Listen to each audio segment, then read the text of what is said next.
नुसती पूजा कामाची नाही भाऊ, त्याला निवेदन नाद बाबाला राजाला सांगितलं इथे स्नान संध्याकाळी मी पण मी जेवण घालीत मी निवेद्य दाखवू शकतो. मी रात्री मुक्कामाला थांबलो, ती मूर्ती घेऊन जायचं पुढं.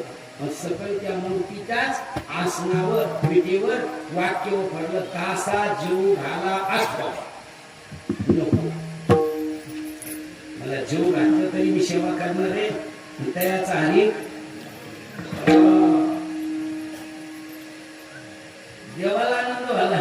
आतापर्यंत दोनच महाराज होऊन गेले की ज्यांनी स्वतःचा प्रपंच वाटून वकाल जगवलं, त्याच्यात नाथ महाराज आणि तुकोबा राय. आपण नाही हो. पैसे वाटून मी का गाडी करून त्याच्यानंतर लाखे पलाटी अशी कितीतरी उदाहरणं सगळं आपल्याला मिळायचे.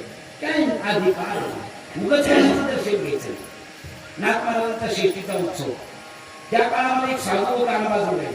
त्यांना आमंत्रण द्यायला दिलं. तर का आमंत्रण द्यायला गेले होते? कारण त्यांनी ज्ञानी गीतेवर ज्ञानोबाच्या 9034 ओव्या आहे त्यांनी डबल ओव्या लिहिल्या होत्या आणि ते मनात म्हणत होते ज्ञानोबाच्या पेक्षा नाही ज्ञानेश्वरी ही माझी गीता बोललेली टीका मोठी आहे. ती अक्षरानं मोठी होती, ज्ञानाने मोठी नव्हती. पण असतं काही लोकांना, काही लोक काही लिहिते आणि त्याला मोठं समजतं. वाद बुवा वैद्य बुवा, बाकी बुवा वाढते बुवा. असं अक्षरी शब्द केलं गुरुजी सदानंद गुरुजी, बाकीची गुरुजी करते हाच्या टळून हिंगण पेटवून अक्षर होत नाही. ती शब्द नव्हती देखा ब्रह्मसाम्राज्य देखील आणि तयाची पिसाट शब्द सुखे म्हणून येतील म्हणून या 9034 ओव्या तयाची पिसाट शब्द आहे. वेदाला मान्य आणि त्याने 18,000 पुढच्या ओव्या दिल्या आणि तू म्हणतो तर माझी ज्ञानोबापेक्षा अक्षर जात आहे. नाथ महाराज सांगायला गेली मग उत्सव. पण जेव्हा त्याच्या घरी गेले तर भगवान दत्तात्रय आताच्या काळात पत्ती खेळतात पण त्या काळात स्वप्ने असायचं.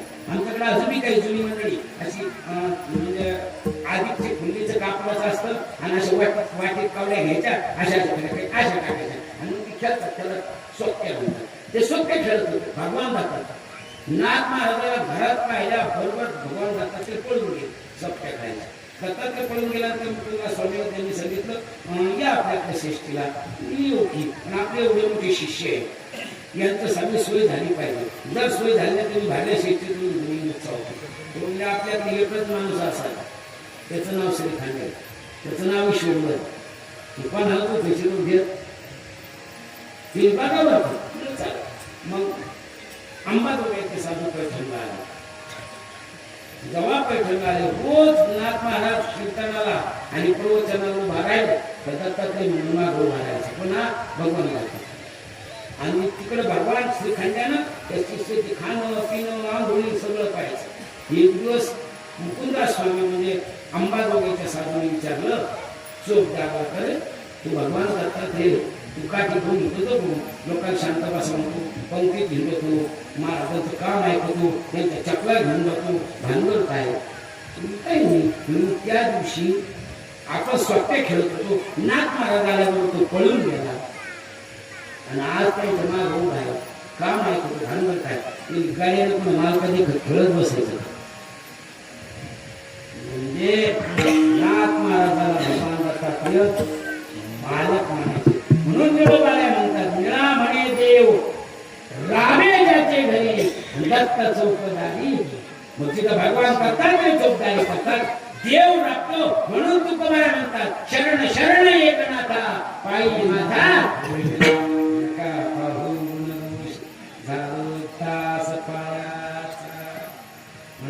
अशाच दर्शन करा की तिथं देवही आहे, संतही आहे, शांतही आहे, श्रीमंतही आहे. असे ते संत आहे. म्हणून नारा महाराज म्हणतात म्हणे रामयाचा नारा नमो नमाचा औपक्षम काय त्यांचं दर्शन घ्या. मला असं शब्दानं बोलू नका, आम्हाला ठिकाण सगळ्यांना कळून यायसारखे गंगाभंगाचं 3रे चरण जड मोडा उतरी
आई वडील जातात त्या दिवशीच्या रात्रीचा प्रसंग आहे. मूर्ती दादाला ज्ञानोबारायची आई सांगते, बाबा रे पैठणकरांनी जे काही शुद्धीपत्र दिले आवारा शुल्काचं, ज्यामध्ये आमच्याकडून झालेली गलती मग कर्मकांडाने आम्हाला सोडलंय, पण या मंडळीला पकडून ठेवलंय म्हणून त्यानंतर प्रायचित घ्यायचं सांगितलंय. आणि पतीची माता अनुसरणी मी स्वतः जाणार आहे. मूर्ती दादा सांगतात तू जाणार आहे, पण या बाकीचं काय?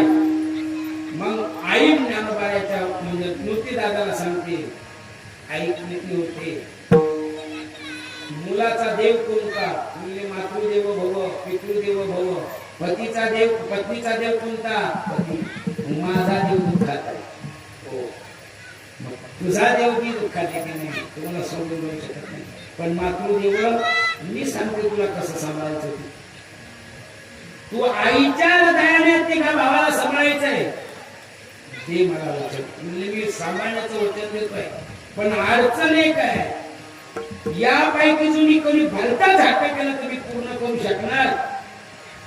ज्ञानोबाईंची आई सांगते निवृत्ती जरा एक आहे, या चोर भाऊ तुझे कोणताही हट्ट करणार नाही, मुक्त आणि सोपा. पण ज्ञान हट्ट केल्याशिवाय राहणार नाही. आणि त्याचा हट्ट पूर्ण कर, कारण त्याला आई व्हायचं. तो भलता हट्ट करील मुळेच नाही, तो आईच्या हृदयाने जगणार आहे आणि तो हट्ट तू पूर्ण कर. जर करत नसेल तर मातृदेव भव म्हणायचं. दादा चटकन हातात हात दिला, मी त्याचे सगळे हट्ट पूर्ण करेन. पण तेच नाही, आता पहिला हट्ट सांगतो.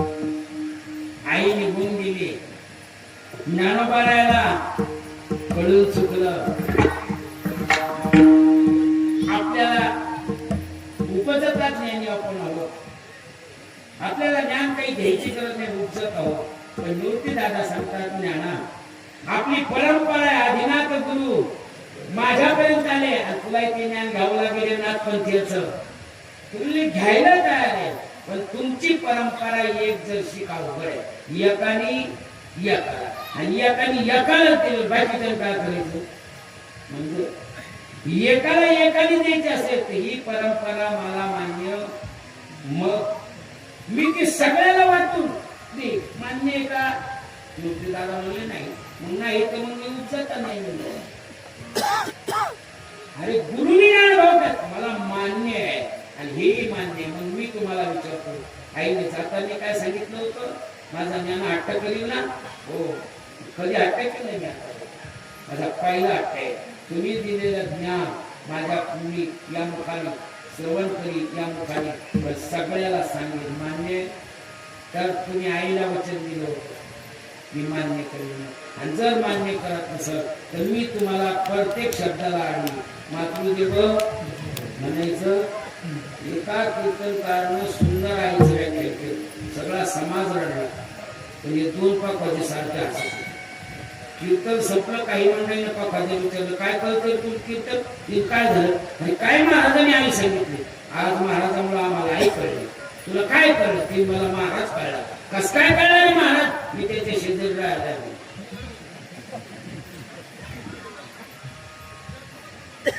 नुसतं कीर्तना काय सांगितलं?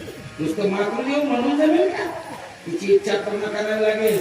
हे ज्ञाना माझ्या आणि पहिला हट्ट पूर्ण केला, शेवटी आरतीत वर्णन करावं लागलं. प्रगट गुह्य. दुसरा हट्ट सांगतो उगाच नाहीये, चल मुलाचा होता. जर प्रगट केलं नसतं तर एकाने एकालाच राहिलं असतं. ती टाळकरी कीर्तनकार मंडळी ह्या मार्फत एवढी झाली नसते. दुसरा हट्ट आहे, किंबहुना तुमची केली धर्म सिद्धी येथे माझे बोलले. ऐका दादा, आपल्याला त्रास दिला या असणाऱ्या आनंदीकरांनी. मधुकरी वाढली नाही, नाही तेवढे शब्दाने आपली हेळना केली, गावात राहू दिलं नाही. पण माझा एक आम्ही ग्रंथ लिहिलाय, ह्या ग्रंथाचा सगळ्याला आनंद मिळाला पाहिजे, सगळ्याला सुख मिळलं पाहिजे. म्हणून माझी मागणी आहे, जी काळाची व्यंकटी दया सत्कर्मी मान्य करा. मूर्ती दादा म्हणले करणार नाही, ते म्हणले मग आपलं काय ठरवलं होतं? मातृदेव म्हणून द्या. ठीक आहे. आणि मग गोविली पुढती पुढती पुढती ही ग्रंथ पुण्य संपत्ती सर्वा सुखी सर्वाभूती संपूर्ण होईजी. टाळले कुणाला? तिसरा हट्ट. आता समाजाचा उद्धार झालाय, जड मुळाचा झाला हरिपाठ ज्ञानेश्वरीतून, पण तुम्ही तारून ईश्वराला ताटी उघडा.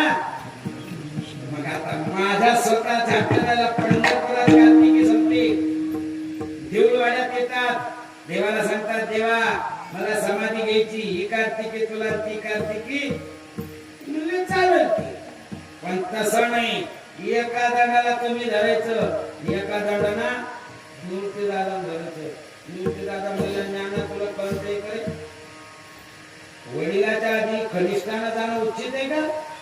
ते म्हणले मला मान्य उचित नाहीये, पण आपलं काय ठरलं होतं मला मान्य करावं लागलं. देव निवृत्तीने धरली दोन्ही कर, जातो ज्ञानेश्वर वैसावया. बांधल्या पेंडीचा सुटला शिळा, ऋणरानमाळा पांगतील. आणि त्याच्यासाठी देव नाही रडतो, त्याच्यासाठी गुरु रडतो. म्हणून अभंगाच्या तिसऱ्या जगात जड मुळ उद्धार केला, जड मुळ उद्धार केलाच. पण त्याबरोबर मुळातला मुळ असणारा बोलविला रेडा निघावा, बोलविला रेडा निघावा, बोलविला रेडा निघावा.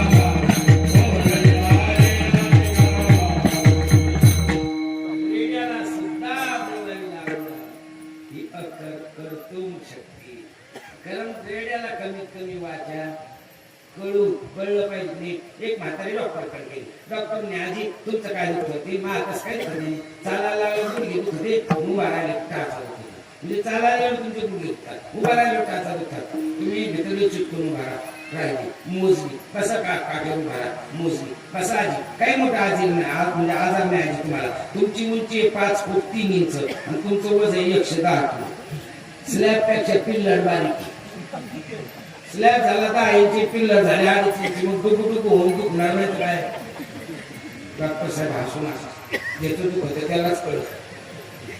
इलाज हिला औषध आणि पथ्य हिरले. मग औषध घेणार का? म्हातारी म्हणे आतापर्यंत आपण गोळी सुद्धा घेतली आणि आपण का औषध घेतलं तर वांटे होते. मी औषध नाही घ्यायची, 100% पथ्य पाळेल तुमची शपथ.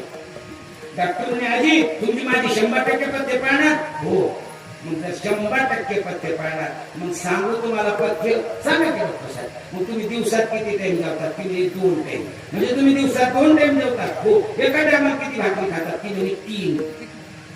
म्हणजे तुम्ही दिवसात 2 टाइम जेवतात, एका टायमाला 3 भाकरी खातात. मग आधी आता पथ्य आहे का? दिवसात 2 टाइम जेवत जा, पण एका टायमाला एकच भाकर खायचा. काय म्हणले डॉक्टर साहेब? म्हणले पथ्य आहे का? तुम्ही दिवसात 2 टाइम जेवतात ना? हो. मग एका टायमाला 3 भाकरी खातात ना? हो. मग आता 2 टाइम जेवत जा, पण एका टायमाला एकच भाकर खायचा. हीच पथ्य. तुम्ही जेवायच्या आधी खाऊ का जेवू येतो? नियमाच्या तर 3 खाते खाऊ पथ्याची. जेवायच्या आधी खाऊ जेवू येतो. डॉक्टर ऑर्डर मध्ये गोटे घालू आपला फॅनला फाशी घेऊ.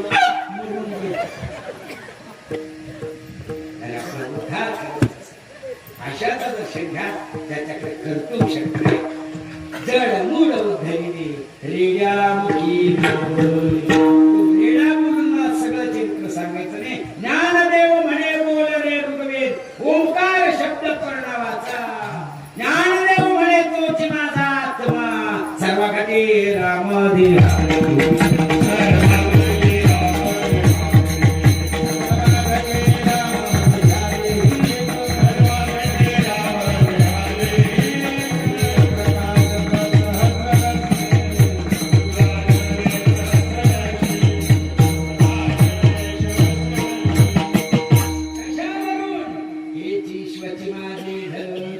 श्रीमती जयाची स्थिर किंबहुना चराचर आपणाची झाला. हे सर्वच मी आहे आणि माझं सर्व आहे. या जीवनातली बाप आहे. म्हणून जडमुळ धरले रेड्या मुखी वेद बोलविले विडोपाद कुमारी.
प्रश्न निर्माण होईल की भगवान दत्तात्रय हा एकच योगी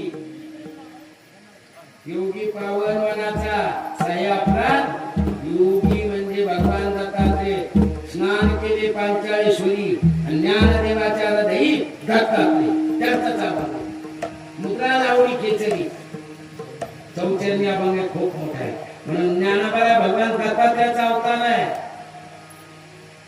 म्हणून जड मूळ धरले कशावरून धरिला होता ईश्वर ईश्वरा भगवान दत्तात्रय म्हणजे माझे ज्ञानाबाला आहे म्हणून जड धरले रेड्या साधक म्हणला महाराज आता एक शंका आहे त्या रेड्याला बोलता येत होतं म्हणून का त्यांना संत म्हणायचं का म्हणून का त्यांचं दर्शन घ्यायचं का मग दुसऱ्या चरणा सांगतात संत महिमा वरेनो किती संत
काहीच करता येत नाही नाथ महाराज सांगतात चालविली जड भिंती भरली चांगल्याची क्रांती मोक्ष मार्गाचा संघाती नाथ महाराज म्हणतात जी भिंत कधीच चालली नाही ती चांग देवासाठी चालली सगळ्याला चरित्रज्ञात आहे म्हणून सांगून वेळ घालत नाही पण तो चांगदेव होता म्हणून ज्ञानदेवाने भिंत चालवली आपण सगळे वांगदेव आहे म्हणून भिंत चालायचं काम असते आपण जेव्हा ज्ञानदेव होऊ ना किंवा आपण चांगदेव होऊ तर ज्ञानदेव भीत आपल्यासाठी चालल पण आपण वांगदेव आहे म्हणून आपल्याला ज्ञानदेव भेटल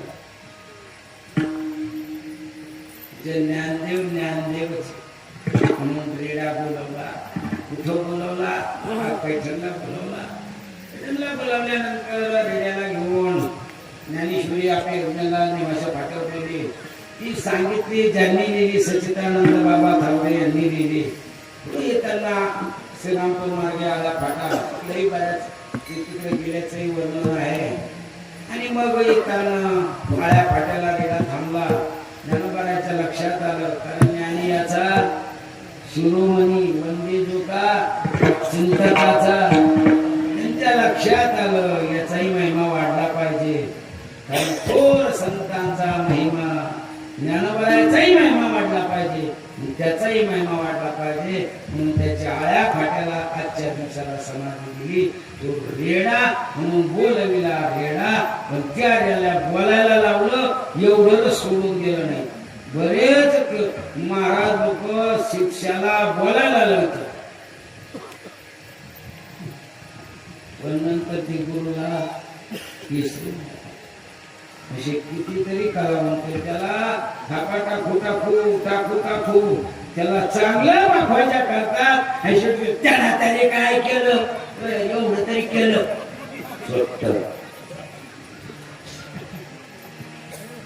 अरे व्यवहारातही काही माणसं बोटाला धरून त्याला प्रपंच शिकवतात. शेवटी ती माणसं त्याला सोडली त्याला बोलायला लावून सोडलं नाही. आणि त्याची कीर्ती थोर कीर्ती वापरलेली त्याच्याही दर्शनाला वारी लावली. ही ताकद ज्याची आहे ते ज्ञानोबाला आहे. करतूम अकर्तुम. आता अन्यथा करतूम काय आहे अभंगाचं पहिले ज्ञानदेवा म्हणता माया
नाव शांताबाई पण भांडायला कुत्रीचे नाव सुरचरण पाहते मुंबई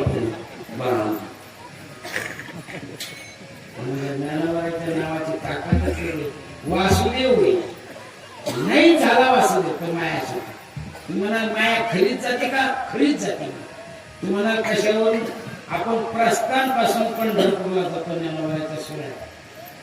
सोमाच्या डोक्यात नाही मला 1.5 किलो पोहे खातो मग होतो सोमवार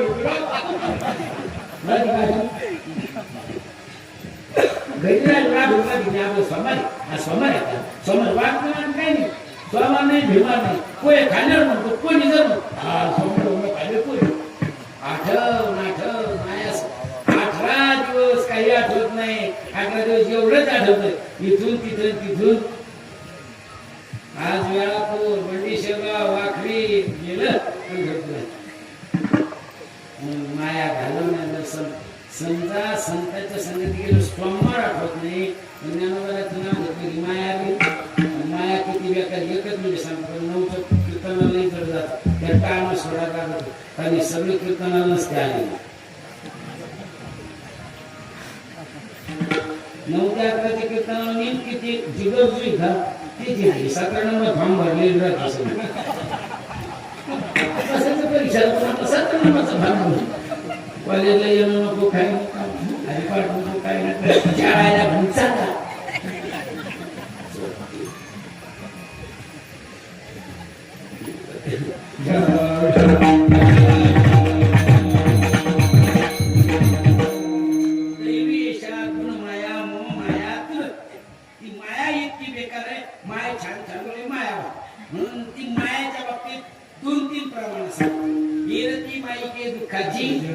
सगळे दुःख देणारी माही नाही रे नाही कुणाचे सगळे पण हे सगळं लटिका कळत नाही का आपल्याला लटिका कोण लटक म्हणून राहिलं किती तारा देते कसं येते त्याच्या काठाने एका परभणीला कीर्तनाला गेलो त्या माणसाने थांबलो ती पोरगी मुख्य होती ती महाराज एवढं पोरगी लग्न झालं का आपण मोकळं झालं पोरगी मुख्य पोलीस नव्हतं मी बोललेलं मी एवढीच अडचण मी पाहतो नव्हतो उस्मानाबादला गेलो तिथे त्याच्याकडे थांबलं त्याच्या पोरगा टेकून चालला महाराज सगळं एवढंच फक्त अडचणमध्ये पोरचं लग्न झालं ना मोकळं झालं पोरगीला सुंदर पण चालतात पाहायला चला येईन तुमच्या संग म्हणजे पोरला विचारलं हो तुम्ही पोरगी पाहायची का ते मी तिथं पाहायला मग तिथं फुगी घ्या फुगीच मला पोलीस पास करली म्हणून मग कोण आलं होती माझ्या बापाने असं चूक केला म्हणजे मी बापाला घेऊन गेलो त्या पोरीच्या घरी चहा पाणी झाली पाहुणा कुणीकडे आली मला म्हणजे तुमची मुलगी पाहायला आणि आपलं म्हणजे तुम्ही गप बसा सगळं नाही चाललं पोरगी पाहायचा कार्यक्रम करून घ्यायचा मला मध्ये गेलं मी मध्ये गेलो तर सांगितलं बाई कपडे चांगले घाल आणि तांब्या घेऊन आली तुला मी नाव गाव काहीच नाही विचारणार मी पुढं राहणार मी फक्त म्हणून पैसे बाई बसली का घाल म्हणजे सांगा राह उठून का यांच्या सगळ्याचं जर शेंगी हे पाण्यात तांब्या घे आणि तुळशी पाणी घालणे पैसे घेऊन जा ती म्हणलं आणि बसलो पोरगी आली म्हणलं काहीच बाई खाली बस तू तांब्या ऐकलं ती कुठ बाई ते काकाचं शेंगी माझं घे तुझ्या वडिलाच घे हे पैसे घे आणि तुळशी पाणी घालून जा पोरगी घेऊन गेली ते पोराला बापाला आणलं का पोरगी रमा लक्ष्मी सारखा जोडा लक्ष्मी नारायणाचा जोडा असो पोरगी पाशी आपल्याला मग तू नाव गाव करून विचारलं म्हणजे तिच्या कोणीच विचारतं काय तुम्ही काय मुक्का आहे का त्याला ओळखून घ्यायला पाहिजे मग तुम्ही तरी सांगा मी ते किती शिकली ते सांगितलं ते काय काय येतं ते सांगितलं रसगुल्ला सुतारपणी म्हैसूर पाक बालुशाही जिलेबी खाजा ओजा ताज्या हे सगळं येतं तिला सगळ्या बाहेर देशातले सुद्धा पदार्थ ते इडली फिटली का असं ते झोसू फिसू स्वयंपाकात म्हणलं शाळेत मी म्हणलं 1 नंबर आहे नाका डोळ्यात तुम्ही पाहिलं मी महाराज एवढी पोरगी द्यायलाच लागला म्हणलं तुम्हाला द्यायला फक्त विश्वास ठेवा लागला तुम्ही 100 म्हणलं पोरगी पासे म्हणलं लगेच त्या पोरगी वापरला आम्हाला पोरगी पाशी या पोरगत आला ती तिकडं पोरग पाहिला त्यांच्या आधी खुर्च्या टाकून बसलो खुर्च्याची पाहुण्याला जागेवर ठेवून बाहेर चहा पाणी झाली पोरग कोणते म्हणलं माझ्या जवळ बसलो ते सारखा पोरला पोर म्हणलं कशाला सारखं तर तुमचीच खुर्ची घ्या या पोर मला मार खायचा जे माणूस पुढं खुर्ची घेतला विचारलं नाव आता त्याचं तोंडात थोडं दुखलं होतं त्याचं जीनच्या पॅन्टीत होतं वापरत असतं तर मुलं कळलं असतं जीन्स पॅन्ट कडक त्यांनी नाव गाव त्यांनी शिक्षण केलं बापाने जमीन दिली बाहेर पोरीचा बाप आल्यावर मार जमून म्हणजे जमलं समजा फक्त तुम्ही मार पाठवली मी 100 म्हणलं तुम्हाला पोरगी पाशी त्यांना पोरगी पाशी मी या 2-4 दिवसात पोरीच्या गावाला आपण सुटे फोडायचा कार्यक्रम करून घेऊ चालला मी इकडून आम्ही 2-4 जण तिथे गेलो जेवण करायच्या अगोदर ते डोळं चालली असती तर मराठवाड्यात आहे पोरी पद्धत तुमच्याकडे कसं आहे कारण आज चांगले लोक तुमच्याकडे आजार पोरी बसून आणि पोरी तर ते सगळं करतं आमच्याकडे नाही काहीतरी पोराच्या बापाला द्यास लागला म्हणजे पोराला काहीतरी द्यास लागला काही कवयना 5 ग्रॅम कवयना द्यास लागला फक्त म्हणते तुमच्या पोरी तुम्ही किती खा तर तिला तर बापाला करायच लागत. पण पोराला सुद्धा कमीत कमी एक अंगठी तरी बोटात गळ्यांची घाला. ते चालू झालं. आता पोरीचा बाप गेली होता, पोराचा बापाची बाळ झाली तिकडे जमून राहिलं, ते भुकायला लागलं ना. पोराचा बापा पोराचा मामा, इकडे मी पोरीचा मामा म्हणजे महाराज हे काही मेळ बसा. फक्त आमचं म्हणणं तुम्ही बोला आम्ही ऐका.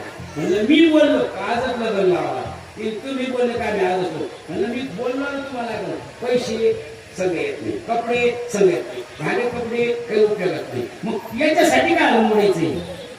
हे बरोबर येणार आहे का? काय जोडायला लक्ष्मीनारायण सारखं कळून घेणार तुम्ही? काय जोडायला लक्ष्मीनारायण सारखं? इकडे बोलता येत नाही, इकडे चालता येत नाही, आणि माणसं भेटत नाही अशी. ते थोडस सुपारी कुठली नव्हती भेटली. त्यामुळे आमच्याकडे त्याला गेटकी नव्हती, तुमच्याकडे काय माहिती. दोन्ही लगेच अंतर पडतात. जे मंगलाष्टक चालू झालं, पहिला मंगलाष्टक झालं, दुसरं झालं, तिसऱ्या मंगलाष्टक नाही गाडी कातरच गेली. काय सांगतात 5 मंगलाष्टक झाले, एकामेकाला हात घातला, या पाठावून त्या पाठावर बाहेर गेली. एक पोरीचा धक्का लागला, पोरग पडलं, पोरगी पडलं, पोरी या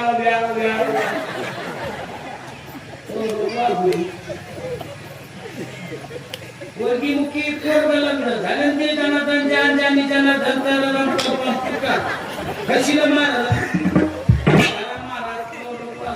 आमची गाडी गेली बुलटवाला आडी लावून महाराज वापस चला. लय मला माझ्या ओळखतो की फुटून राहिले, लय पैसे म्हणून चला मला माहिती होणारच. शांत काय झालं पोरगी, काय झालं पोरग, कोणा काय केलं ते तुम्ही खुशी म्हणजे कोण करतो? तुम्ही कळून घेतलं नाही मी काय करू. अरे सगळ्या माणसाला एकत्र सांगितलं होतं, इकडं बोलता येईना, इकडं चालता येईना. मी कळून घेतलं नाही तर मी काय करू? आता काही विचार करू नका, तुम्ही कळून घेईन तर मी काय करू? नामायाचा ज्ञान माझे, अरे कळून घ्या. आणि ज्ञानोबाराचं नाव घेतलं हा कुत्रा संसार काहीच करू शकत. ज्ञान म्हणता कळलं पाहिजे की नाही. एकाला सकाळी सकाळी छत्रपती संभाजीनगरला जायचं, आंघोळ झाली, कपडे घातले, पण गुंडी तुटली. गुंडी तुटली होती, ती एवढी गुंडीला तिने हा गुंडीला पाच काम मारमाचं पडलं, किती का कपड्यावर उतारा आला आणि गुंडीला तिने बोलतो नको गोंडीला, तिने सांगितलं गोंडीला. त्यांना असं धावल्याबरोबर तिचे तिन्ही फिरू झाले. तिला माहित होतं टिपीत का देऊ पडला, बाबा बांबू घेऊन जातो. तिच्यात पण सुईद्वारा घेतला, गपची गुंडीला आम्ही बाया नसतात, कुणी गुंड्याला आले असतात, आम्ही बाया नसतात, कुणी गुंड्याला आले असतात. ते काय म्हणते, तुम्ही जे खरे तेच खरं, काय खरं? आम्ही बाया नसतात, कुणी गुंड्याला आले असतात, ते बायाच नसतात, कुणी कपडे घातले असतात. तशी या जगात सर्व नसते आणि देव काढला नसते. खरं सांगा, ह्या नसत्या आपली घालायची गरज होती. 2027 कसं आंघोळ गेलो असता पण माझ्या त्र्यंबकला नसता रामकुंड मोकळं चांगलं तुम्ही तशी या जगात सविता नसते ना. तुमचा आमचा उद्धार नसता, अरे देव काढला नसता, देवही करून दिला. संतांनी आपलं कल्याणही केलं, म्हणून ते आमचं दर्शन घ्या.